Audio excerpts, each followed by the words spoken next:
ജോലിഭാരവും സൗകര്യങ്ങളുടെ കുറവും കാരണം ഹൈറിച്ച് സാമ്പത്തിക തട്ടിപ്പ് കേസ് ഏറ്റെടുക്കാൻ ബുദ്ധിമുട്ടുണ്ടെന്ന് CBI.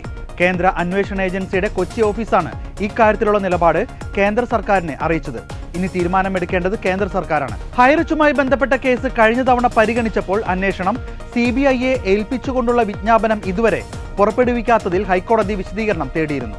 തുടർന്നാണ് ഇക്കാര്യത്തിലുള്ള നിലപാട് CBIയുടെ കേന്ദ്ര ഓഫീസ് ഹൈക്കോടതിയെ അറിയിച്ചത്.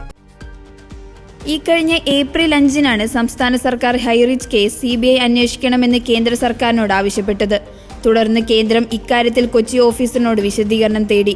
തുടർന്ന് നൽകിയ മറുപടിയിലാണ് കൊച്ചി ഓഫീസ് കേസ് ഏറ്റെടുക്കുന്നതിലെ ബുദ്ധിമുട്ട് അറിയിച്ചിരിക്കുന്നത്. ഇത്തരത്തിലുള്ള വലിയ സാമ്പത്തിക തട്ടിപ്പുകളുടെ ആധിക്യം മൂലം ഇതിനകം തന്നെ ബുദ്ധിമുട്ടുകളുണ്ടെന്നാണ് കൊച്ചി ഓഫീസ് അറിയിച്ചിരിക്കുന്നത്. ഇനി കേസ് ഏറ്റെടുക്കുന്നത് സംബന്ധിച്ചുള്ള തീരുമാനം ഉണ്ടാകേണ്ടത് കേന്ദ്ര സർക്കാരിൽ നിന്നാണ്. ഇതു സംബന്ധിച്ച് വിജ്ഞാപനമൊന്നും ലഭിച്ചിട്ടില്ല എന്നും CBI ഹൈക്കോടതി അറിയിച്ചു. മാത്രമല്ല ഹൈറിച്ച് കേസിലെ നിക്ഷേപങ്ങളുടെ സ്വഭാവം ബഡ്സ് ആക്ടിന്റെ പരിധിയിൽ വരുമെന്നും അതുകൊണ്ട് തന്നെ കേസ് ഏറ്റെടുക്കണമെന്ന സംസ്ഥാന സർക്കാരിന്റെ ആവശ്യം നിലനിൽക്കുമെന്നുമുള്ള സംശയം CBI പ്രകടിപ്പിച്ചിട്ടുണ്ട്. ഈ സാഹചര്യത്തിൽ ഹൈറിച്ചുമായി ബന്ധപ്പെട്ട CBIയുടെ കൊച്ചി ഓഫീസ് കേസുകളൊന്നും രജിസ്റ്റർ ചെയ്തിട്ടില്ല എന്നും കേന്ദ്ര ഓഫീസ് അറിയിച്ചു. കേസ് അടുത്ത മാസം 16-ലേക്ക് മാറ്റാൻ ജസ്റ്റിസ് ബെച്ചു കുര്യൻ തോമസ് ഉത്തരവിട്ടു. കേസിൽ എൻഫോഴ്സ്മെന്റ് ഡയറക്ടറേറ്റും അന്വേഷണം നടത്തുന്നുണ്ട്. പുതിയ കേസുകൾ രജിസ്റ്റർ ചെയ്യാൻ അനുവദിക്കരുതെന്നും തങ്ങൾക്കെതിരെയുള്ള കേസുകൾ പിൻവലിക്കണമെന്നും ആവശ്യപ്പെട്ട് കമ്പനി ഉടമകളായ KD പ്രതാപനും ഭാര്യ ശ്രീനിയും സമർപ്പിച്ച ഹർജിയാണ് ഹൈക്കോടതി മുൻപാകെയുള്ളത്.